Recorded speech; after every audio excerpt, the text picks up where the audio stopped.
Vamos falar agora acerca do poder deste chifre pequeno. Aprendemos até agora que ele se levanta quando? Quando Roma é dividida. Aprendemos que ele vem dessa divisão e que se levanta dentre os 10 chifres. E aprendemos que será diferente dos primeiros. Daniel 7:24. E que este poder estará conosco até que Jesus venha. Isto significa que ele já se levantou e está entre nós hoje. Vamos dar uma olhada nos atributos que Daniel diz que o chifre pequeno terá. Primeiro, ele se levanta da quarta besta. Daniel 7, 7 e 8. Estão todos de acordo com isto? Ele se levanta de Roma. E é de lá que se levanta. Ele é um poder romano. Número 2. Ele se levanta do meio dos 10 chifres. Estando eu a considerar os 10 chifres, eis que do meio deles surgiu um chifre pequeno. Portanto, ele tem que surgir do Império Romano Ocidental. Ele é um poder europeu. Não é nenhum outro poder desta terra. Ele se levanta depois dos 10 chifres. Assim que ele assume a sua posição de poder, em algum momento depois de 476, depois de Cristo. E depois deles, se levantará outro. É o que diz o verso 24. Ele é diferente dos outros, o qual será diferente dos primeiros. Verso 24. Este é o quarto critério. Aqui está um outro critério. Ele se torna mais robusto do que os outros, mais robusto do que os seus companheiros. Verso 20. Aqui está um poder que se torna mais grandioso do que qualquer outro reino. E sabem de uma coisa? Não é difícil ver o que a Bíblia está dizendo. Incômodo, talvez, mas não é difícil. Ele arranca 3 reinos, diante dos quais caíram 3. Verso 20.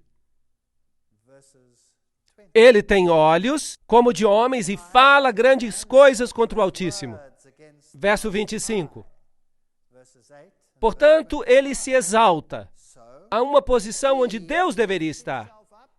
Primeiro, ele substituiu os preceitos divinos por preceitos humanos. Então, traça um caminho para o céu através do qual, pelo poder do homem, e não pelo poder de Deus, se atinge. Este é um assunto muito, muito sério. E ele fala grandes coisas contra o Altíssimo. Vamos ter que dar uma olhada nisto também. E depois ele fará guerra contra os santos. Destruirá os santos. Verso 25. Portanto, este poder deve ter sido um poder perseguidor, que lutavam contra aqueles que diziam que a salvação é através do poder de Deus, unicamente. E então, um outro critério. Ele mudará tempos e leis. Verso 25. Cuidará em mudar os tempos e a lei. Isto é fascinante. Agora, que tempos e leis você acha que Deus estaria preocupado em ver mudados? Deus estaria preocupado com as pequenas e tolas leis humanas? Não. Ele deve estar preocupado com uma modificação da lei divina. E os tempos que deveriam ser mudados seriam tempos que Deus estabeleceu. Por exemplo, Deus estabeleceu o tempo porque foi tarde de manhã o primeiro dia, foi tarde de manhã o segundo dia. De uma tarde a outra, eram medidos os dias anteriormente. Então havia festas e festivais e tempos que foram estabelecidos. Será que esse poder mudou tudo isto? Fascinante. Este é o 9º critério dado no livro de Daniel. Daniel é muito preciso. E ele governará e serão entregues em suas mãos por um tempo, tempos e metade de um tempo. Tempo, tempos e metade de um tempo. 3 anos e meio profético. Vamos falar sobre isso. Fascinante. O verso 25. E devorará toda a terra. O quarto animal, o qual será diferente, devorará toda a terra. A sua característica diferente devorará toda a terra. E a pisará a pés e a fará em pedaços. Será que isso inclui os Estados Unidos? Que neste momento possa haver alguém controlando os Estados Unidos? Os poderosos Estados Unidos? Que dizer da poderosa Rússia? Ou de qualquer outra nação poderosa? Talvez a China? Vocês acham que podem estar sendo controlados por mais alguém neste momento? E isso vai existir até o fim, até que venha o ancião de dias, no verso 22. Agora, eu não estou inventando essas coisas, isso está no livro de Daniel. Vocês podem pegar o livro de Daniel e lerem vocês mesmos. Agora, o critério final. O seu reino será tirado no fim dos tempos.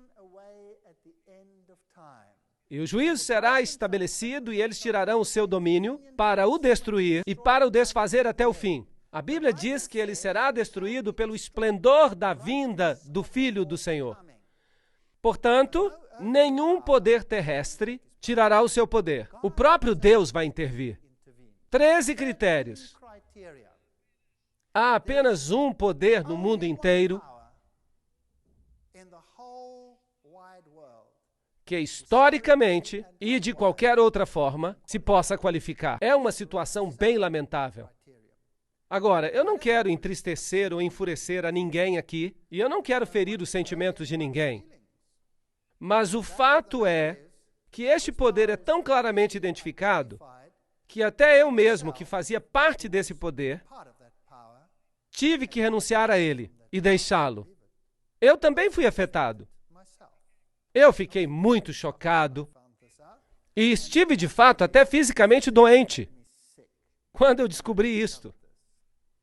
Portanto, quem é ele? Ele se levanta do quarto animal, ele se levanta entre os 10 chifres, depois dos 10 chifres, e é diferente dos outros. Quando a última onda das invasões bárbaras havia perdido as suas forças, a face da Europa tinha sido transformada, reinos germânicos e independentes tinham sido estabelecidos das ruínas do Império Romano. História da Igreja, página 175. Sobre as antigas ruínas do Império Romano se levantou uma nova ordem de Estado, cujo ponto central era a sede papal. Por isso, inevitavelmente resultou numa posição não somente nova, como também muito diferente da anterior.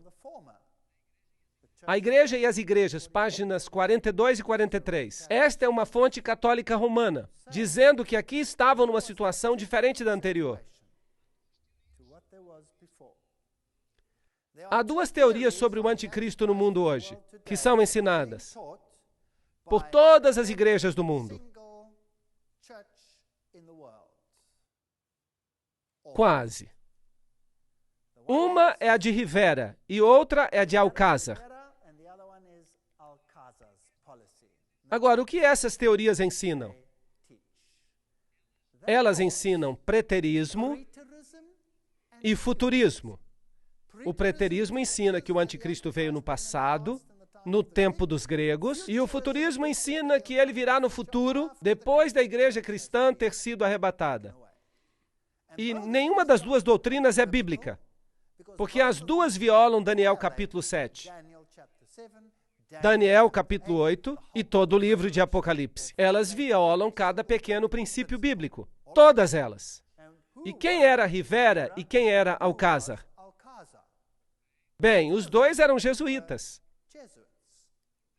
Portanto, essas são doutrinas estabelecidas no mundo, depois da Reforma, pela própria Igreja Romana, para tirar a ênfase do papado e pôr em duas direções diferentes.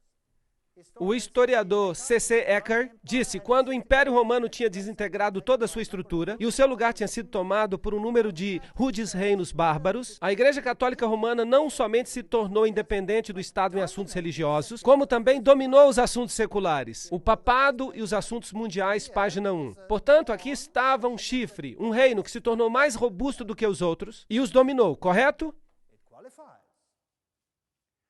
O historiador Thomas Hobbes diz, se alguém considerar o domínio mundial, perceberá que o papado não é outro senão o fantasma do falecido Império Romano, sentado e coroado sobre a tumba do mesmo. Ok. Portanto, Roma, na verdade, não se foi. Ela é chamada de Igreja Católica Romana. Certo? Portanto, Roma não se foi totalmente, de fato. Leviatã, página 457. Será diferente dos primeiros. Nós vemos que é isto que Roma diz. Sim, nós somos diferentes, pois agora somos um poder religioso que exerce influência política. Mais robusto do que os seus companheiros. Daniel 7:20. Ele seria mais poderoso do que os outros reis. Os reis da Europa curvaram-se ao papado?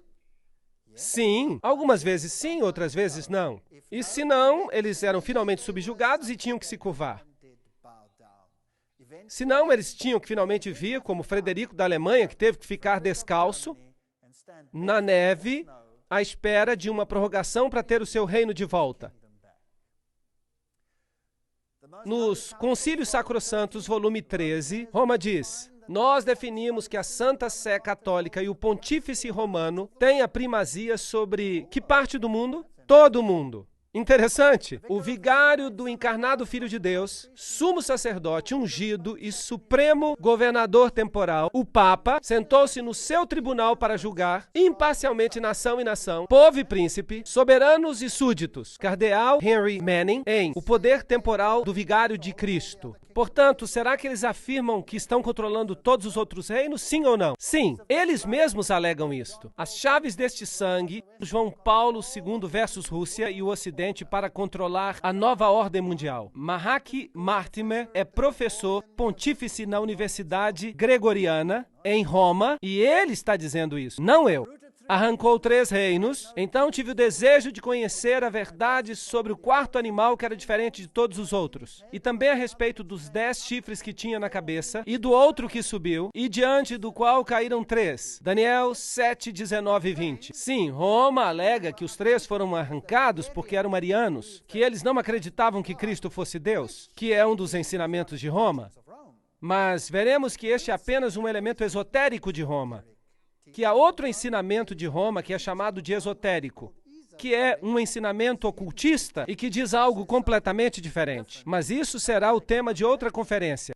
Ele tinha olhos como de homem e falava grandes palavras contra o Altíssimo. Aqui temos um sistema que se coloca acima de Deus e que fala contra o Altíssimo e destrói os santos. E foi-lhe dada uma boca para proferir grandes coisas e blasfêmias, diz Apocalipse 13, 5. E o que é uma blasfêmia? E foi-lhe permitido fazer guerra aos santos e vencê-los. Será que a igreja romana fez isto? Absolutamente. Daniel 7, 25. E proferirá palavras contra o Altíssimo, e destruirá os santos do Altíssimo, e cuidará em mudar os tempos e a lei. E é claro, não se pode mudar a lei de Deus, isso é apenas o que ele pensa poder fazer. E eles serão entregues na sua mão por um tempo, tempos e metade de um tempo. Vamos ter que ver isso em detalhes. Vejamos primeiro a definição bíblica de blasfêmia. E veremos se Roma cumpre os requisitos. Bem, nós encontramos em João capítulo 10, verso 30 a 33, eu e o Pai somos um.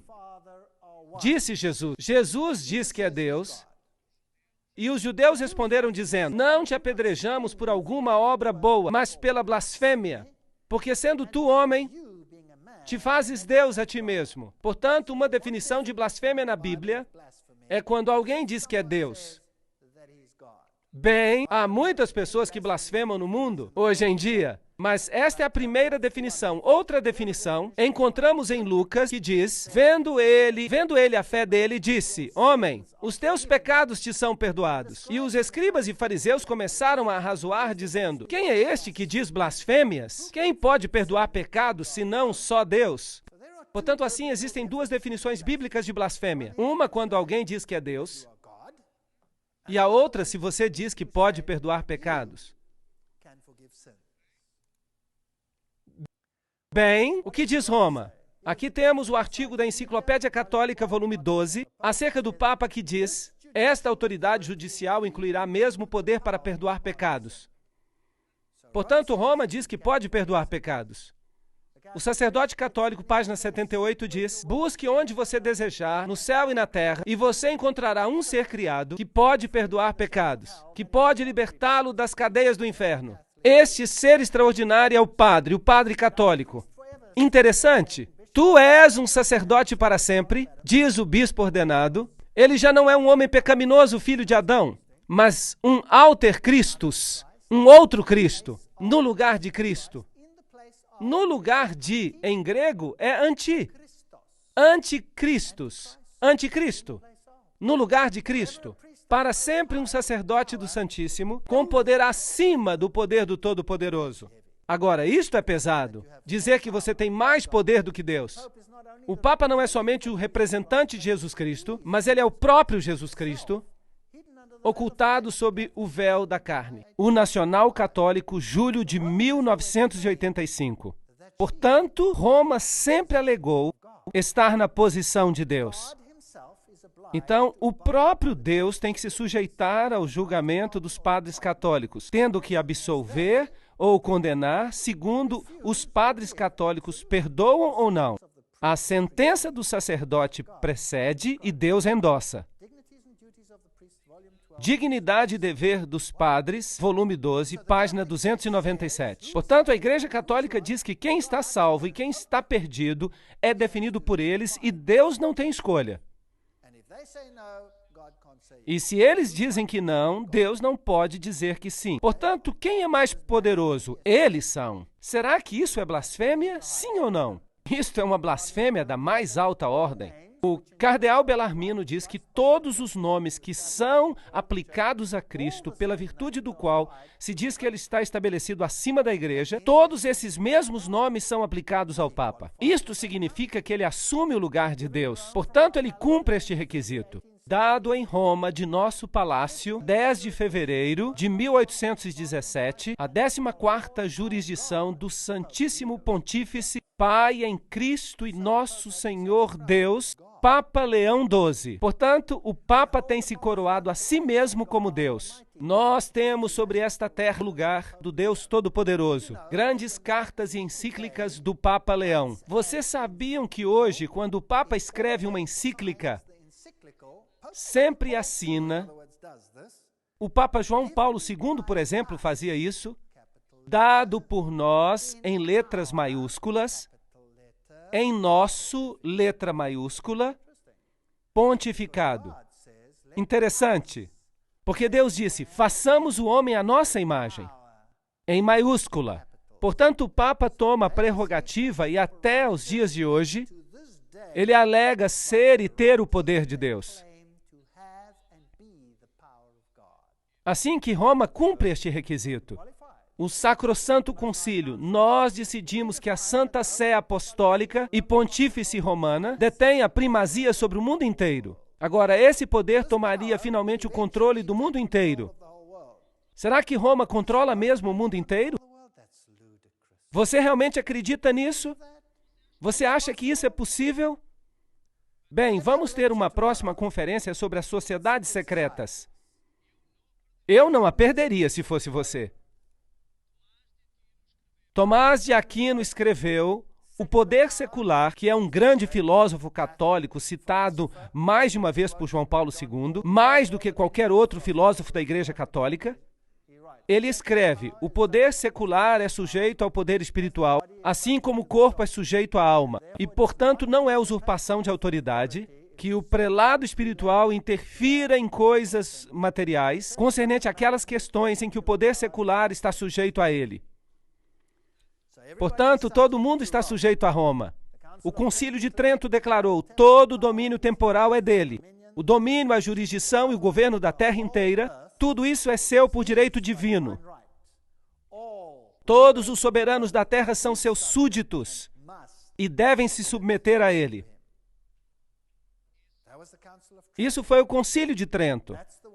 Isso foi o que determinou o ataque da Reforma. Aqui temos uma senhorita que disse, Jesus disse, eu sou o bom pastor. E essa senhorita disse, é como estar com Deus. Quando viu João Paulo II, ela destruiria os santos. E lhe foi permitido fazer guerra aos santos e vencê-los. Bem, novamente, Tomás de Aquino disse que hereges convictos deveriam ser condenados à morte, tão certamente quanto outros criminosos. A Igreja Católica, ela respeita a consciência e a liberdade, mas não obstante, quando confrontada pela heresia, ela tem que recorrer à força, à punição corporal, à tortura. Ela acendeu na Itália as piras funerárias da Inquisição. Um professor católico, Alfred Ballard, em A Igreja Católica, Renascença e Protestantismo. Sim, ela o admite. Aqui está, La Chiesa del Gesù, a sede dos jesuítas. Aqui está o juramento que é feito pelos jesuítas. Basicamente diz que se podem livrar de qualquer rei herege no mundo inteiro, de qualquer estado livre e soberano, ou governo que não queira se submeter ao papado. E qualquer pessoa que não se submeta à autoridade do pontífice romano pode ser seguramente destruída. Portanto, a igreja governou como uma mulher governando sobre reis, que é como ela se descreve a si mesma, através da história. A Inquisição, bem, a Inquisição nos diz que ela destruiu os santos. A Torre de Londres, Haia e os Países Baixos. Qual é a definição de heresia? Do grego hairesis, escolha, uma decisão por si mesmo, o que crer ou praticar. Portanto, quem deve decidir por você? Roma deve decidir por você naquilo que você deve crer ou fazer. Bem, e se você não se alinha com isso, você deve ser eliminado, deve ser erradicado. Bem, estamos avançando para momentos espantosos no mundo em que vivemos hoje. Estes são alguns instrumentos de tortura que eram usados. Terríveis, estas pinças por aqui que se abriam e poderiam se fechar como dois pequenos baldes, fazendo uma pequena bola, e eles colocavam brasas quentes ali, e então as ajustavam desta maneira. Agora notem aqui os grilhões para os tornozelos e as pontas para dentro, elas iam diretamente até os ossos. Eles eram muito malvados.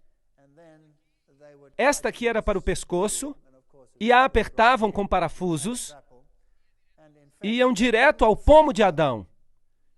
De fato, o general Franco, nos anos 70, na Espanha, ainda utilizava este instrumento de tortura.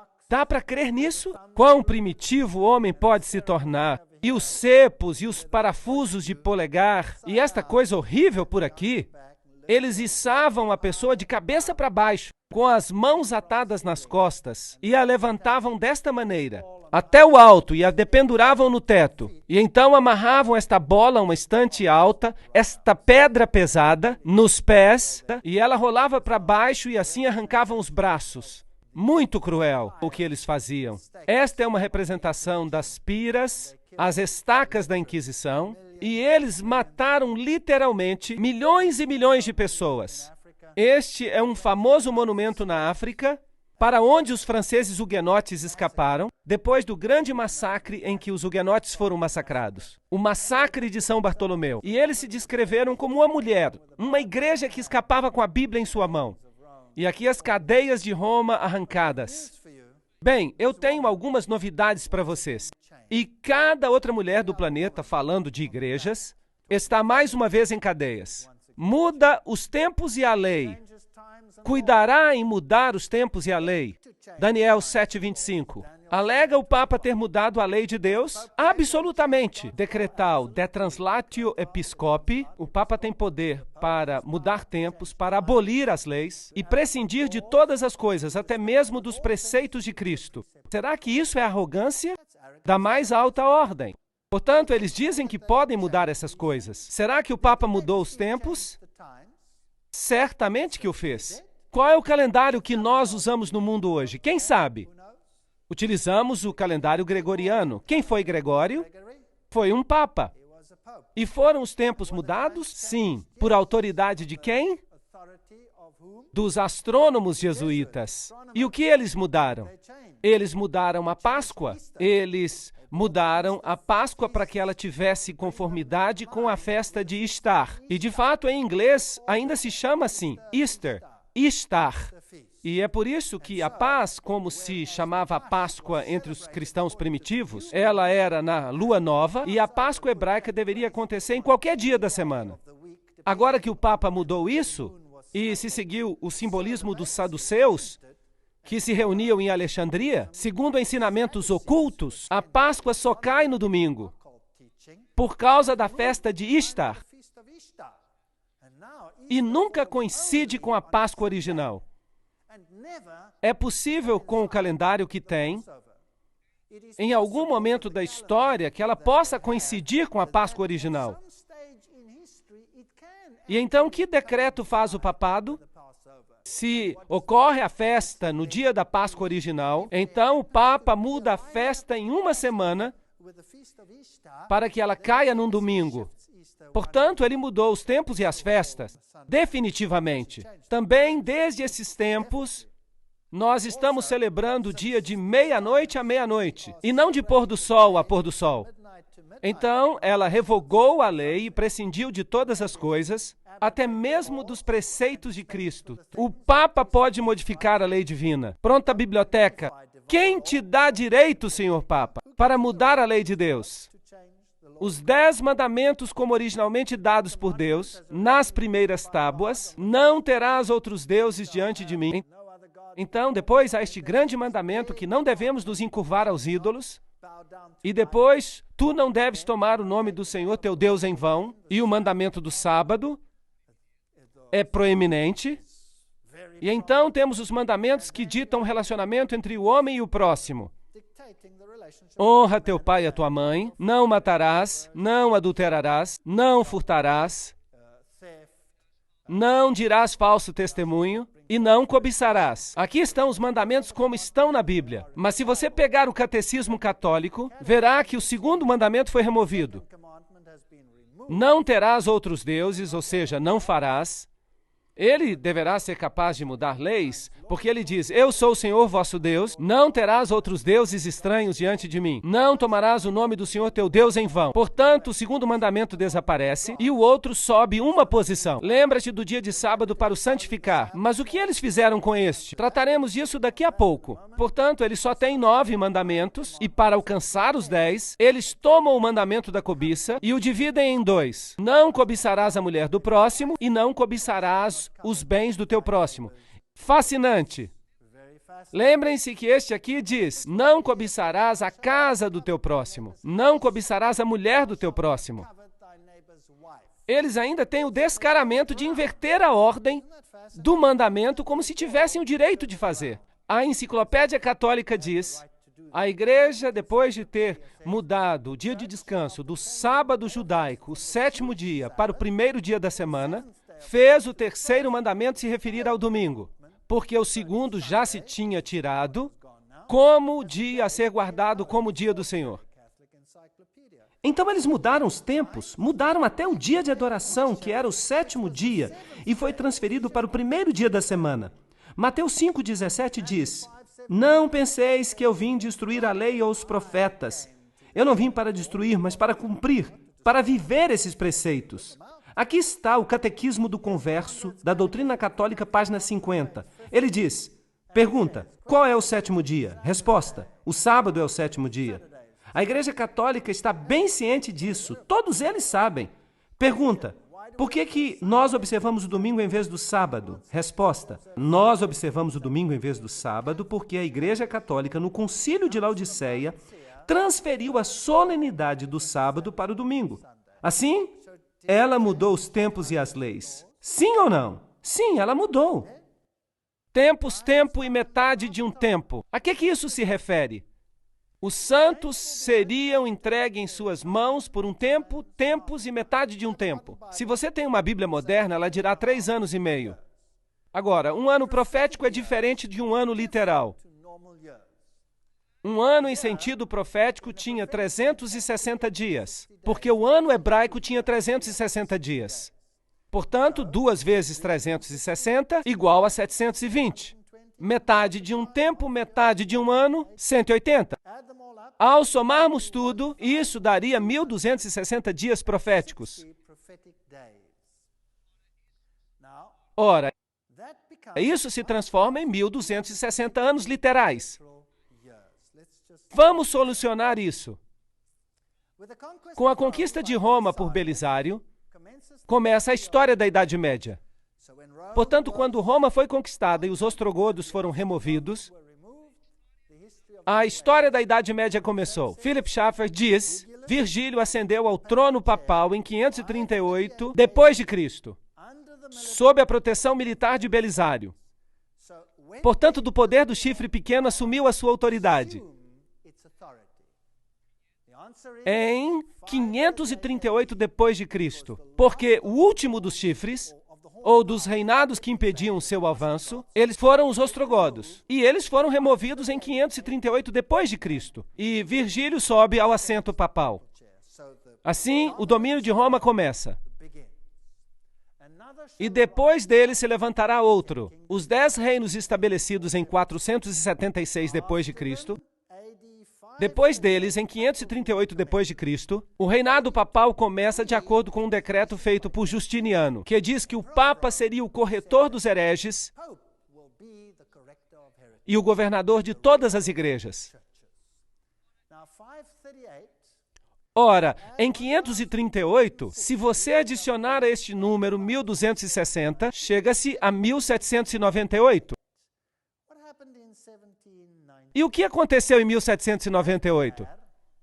Berthier entrou em Roma, 10 de fevereiro de 1798, e proclamou a República. Metade da Europa pensou que o veto de Napoleão seria obedecido e que, com o papado morreria.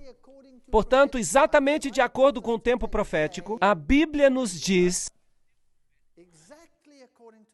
exatamente de acordo com este tempo profético, o relógio bateu em 1798 e o poder temporal do Papa foi detido por um tempo. Portanto, a profecia de tempo dos 1260 anos, 476 depois de Cristo, os 10 reinos são estabelecidos, e em 538 depois de Cristo, o bispo é oficialmente reconhecido como governador de todas as igrejas, e a profecia de 1260 anos nos leva a 1798 e se cumpre. O seu domínio chega ao fim. 1260 anos estavam baseados em 1260 dias, que é o mesmo que dizer 3 anos e meio proféticos, é o mesmo que 42 meses. 42 vezes 30, esse era o mês bíblico. 42 vezes 30 também são 1260. Agora, em Apocalipse 12, nós lemos 1260 dias. Estes são 1260 dias. Em Apocalipse 12, 14, um tempo e tempos e metade de um tempo. Vejam como Apocalipse toma este tema deste poder e o traz ao coração do livro. Aqui estão todos eles. Daniel 7, 25, um tempo e tempos e metade de um tempo, referentes a este poder. Daniel 12, 7, um tempo, tempos e metade de um tempo. Apocalipse 11, 2, 42 meses. Apocalipse 11, 3, 1260 dias. Apocalipse 12, 6, 1260 dias. Apocalipse 12, 14, um tempo e tempos e metade de um tempo. Apocalipse 13, 5, 42 meses. Todos eles se referem ao mesmo poder. Note como estão. 1, 2, 3, 4, 5, 6, 7. A Bíblia é fantástica. O que isto nos diz? Que este poder se estabeleceria como um outro Deus, porque 7 é o número da divindade. E ele assumiria todas estas características. E vi uma de suas cabeças como ferida de morte. E a sua chaga mortal foi curada. Roma recebe uma ferida e, na forma do poder do chifre pequeno, mas ela será curada. E toda a terra se maravilhou após a besta. Apocalipse 13, 3. Portanto, este mesmo poder, que governou sobre os santos por 1260 dias, recebe uma ferida mortal em 1798 e se levanta novamente, e o mundo inteiro vai ser sujeito a ele. Isso é o que a Bíblia diz. E deu-se-lhe poder sobre toda tribo, língua e nação. Isso inclui os Estados Unidos? Sim, isto inclui o meu país também. Ronald Reagan e o papado fizeram uma santa aliança. É uma história fascinante. Temos que nos aprofundar nisso, com mais detalhes. Portanto, até os poderosos Estados Unidos se sujeitaram a este poder. Aqui temos uma foto simbólica, Gorbachev e o Papa. Esta é a poderosa União Soviética, saudando e reconhecendo este poder. É uma grande ideia, uma nova ordem mundial, em que as diversas nações estejam unidas em uma causa comum. Somente os Estados Unidos têm a força moral e os meios para realizá-la. No Concílio Vaticano II, que ocorreu em 1962, diz: é o nosso dever pôr em ação cada músculo para conseguir o tempo em que todas as guerras sejam completamente proibidas. Consentimento internacional. Isto é o que diz o Concílio Vaticano II. Este objetivo, sem dúvida, requer o estabelecimento de uma autoridade pública universal, reconhecida como tal por todos e dotada de poder para salvaguardar, por parte de todos, a segurança e o respeito pela justiça e o respeito pelos direitos. O Papa Paulo VI escreveu, em uma sessão intitulada Para a Efetiva Autoridade Mundial, esta colaboração internacional em uma escala mundial requer instituições que prepararão e corrigirão e até finalmente estabelecerão uma ordem de justiça que seja universalmente reconhecida.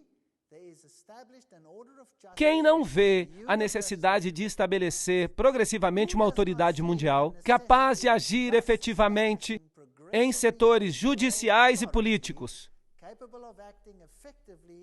Fascinante. E quem foi coroado governador de todo o mundo? Esse mesmo homem. Fascinante. João Paulo Superestrela. Maastricht. A Europa unida. O que o mundo tem a dizer acerca disso? Por que o Parlamento Europeu tem esta construção? Uma construção muito interessante. Nós vamos ter uma conferência acerca desta situação da Europa e o que significa. E o que diz George W. Bush acerca deste poder? Em 25 de março ele disse: a melhor forma de honrar o Papa João Paulo II, verdadeiramente um dos grandes homens, é levar os seus ensinamentos a sério, é ouvir as suas palavras e colocar os seus ensinamentos em prática aqui na América. Este é um desafio que todos devemos aceitar. Portanto, quem está sujeito a quem aqui? Quem está sujeito a quem? Em 1991, o Papa fez um chamado para a nova ordem mundial. E foi sobre o que o seu discurso de Ano Novo? Ele teve apenas uma mensagem. Ele disse: é tempo de estabelecer uma autoridade mundial. Agora mesmo. Esse foi o seu pedido. Ele visitou as Nações Unidas e falou em nome de todas as religiões do mundo. Note agora que isso inclui o budismo, o hinduísmo, o shintoísmo, o zoroastrismo, o protestantismo, o catolicismo e todos os demais. Será que existe uma agenda? E Gorbachev disse: nós devemos ajudar João Paulo II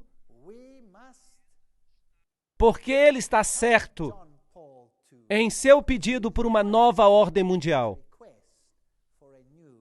Disse Gorbachev, quando o Papa falou nas Nações Unidas, na celebração dos 50 anos. Bem, você acha que seria possível que Roma seja esse poder? Que o Vaticano possa ser este poder? Mas, sem dúvida, o Vaticano parece ser um poder cristão nobre, tentando estabelecer valores corretos no mundo. Não parece isso? Lembram-se que a Bíblia diz acerca do homem do pecado? Judas parecia ser um dos discípulos, mas ele traiu a Jesus com um beijo. Aqui está um poder que parece ser um discípulo, mas que também poderá trair com um beijo. Nós teremos que entrar nos segredos das sociedades secretas para descobrir de que se trata.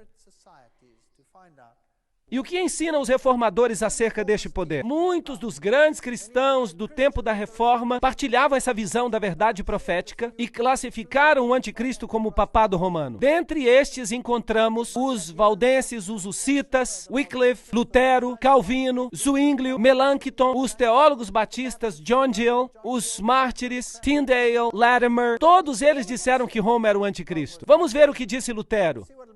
Eu sei que o Papa é o anticristo e o seu assento é o do próprio Satanás. O papado forma uma perseguição geral sob o poder do pontífice romano, com o propósito de fazer cair e destruir as almas. Esta é uma declaração bem direta. O que disse Calvino, João Calvino? Nós chamamos o pontífice romano de anticristo. Interessante. O que disse John Wesley? Ele é o significado da expressão o homem do pecado, que aumenta toda maneira de pecado acima de qualquer medida. É isso que disseram os reformadores. E João Knox disse que o Papa deve ser reconhecido como o verdadeiro anticristo.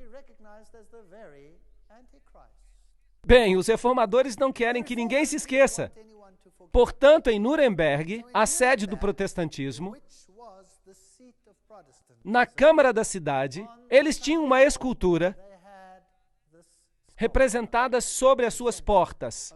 E se você olhar para cá, descobrirá algo interessante. Encontrará a profecia de que estamos falando nesta conferência. De um lado, você tem um leão com asas de águia. E um governante está perto dele. E ele nos diz quem ele é. Ele é Nabucodonosor. Portanto, quem é que os reformadores dizem que o leão com asas de águia representa? Babilônia. Se formos ao outro lado, vamos ver um urso com as 3 costelas na boca. E eles puseram um rei junto dele. E esse poderoso rei, eles dizem quem ele representa. Quem era? Era Ciro, o Grande.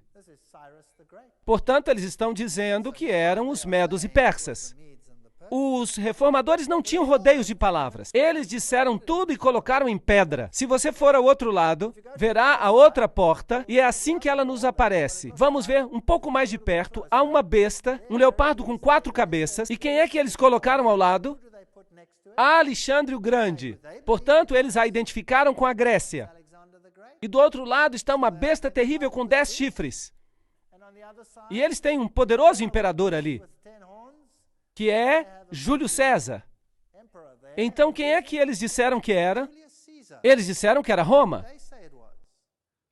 Então, por aqui, eles têm esta pequena estrutura estranha, que surge entre eles, e ela tem a face de um homem, e tem uma pequena coroa. E não deixaram mistério sobre a identidade desta besta. Disseram que era Roma. Quem é que ainda ensina isto hoje? Ninguém. Ninguém ensina isto mais. Será que as igrejas cristãs ensinam isto? Não. De fato, elas todas se uniram no movimento ecumênico que diz: vamos aceitar Roma como nosso líder espiritual. Todas as denominações cristãs fazem parte do movimento ecumênico. E todas elas estão dizendo: vamos receber de volta as correntes. Isso é muito triste. Não deixem que ninguém os engane, de modo algum. Antes daquele dia virá a apostasia, e então será revelado o homem do pecado, o filho da perdição. Este se opõe e se exalta acima de tudo que se chama Deus ou é objeto de adoração, chegando até a sentar-se no santuário de Deus, proclamando que ele mesmo é Deus. Isso está fazendo sentido agora? Certamente que sim. Se fosse possível, eles enganariam os próprios eleitos. A fantasia de cristianismo é tão perfeita que nós não percebemos o âmago do ocultismo por trás dela. Quem está de fato em controle aqui? Quem está por trás do que está acontecendo?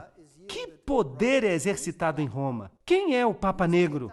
Quem é Peter Hans Kulvenbach no momento? Quem é ele? Qual é o seu papel no mundo? Você gostaria de saber? Então vejamos. Ele devorará a terra inteira. Isso significa que a rede de intrigas deve se espalhar por todo o mundo e ele continuará até o fim. Ele já está aqui agora, mas o seu domínio será tirado no tempo do fim. Agora, eu não estou dizendo que qualquer pessoa da Igreja Católica que não está ciente de tudo isso que está na Bíblia é o anticristo. Eu estou falando de um sistema aqui. Há um sistema. Há muitos bons católicos na Igreja de Roma que adoram a Deus de acordo com o melhor do seu conhecimento e de acordo com a consciência que têm. E Deus, então, considera o conhecimento que eles têm e os julga de acordo com o conhecimento que têm. Eu estou falando de um sistema que enganou mesmo seus próprios membros e que se coloca agora acima de Deus. A Bíblia diz, mas o tribunal o julgará e o seu poder lhe será tirado e totalmente destruído para sempre. Então a soberania, o poder e a grandeza dos reinos que há debaixo do céu serão entregues nas mãos dos santos, pois o Filho do Homem vai vir na glória do seu Pai com os seus anjos, e ele então recompensará a cada um de acordo com o que tiver feito. A majestade dos reinos debaixo do céu será dada ao povo dos santos do Altíssimo. O seu reino será um reino eterno, e todos os domínios o servirão e lhe obedecerão. Deus trará um fim a todas as coisas muito em breve. E para descobrir a intriga que está por detrás das intrigas, eu os convido a assistir às próximas conferências. Mesmo que você tenha ficado triste com esta conferência, é muito importante que assista às próximas conferências, porque todo este plano será revelado. À medida que avancemos no livro de Apocalipse, que o Senhor seja com você e te ajude e te guie.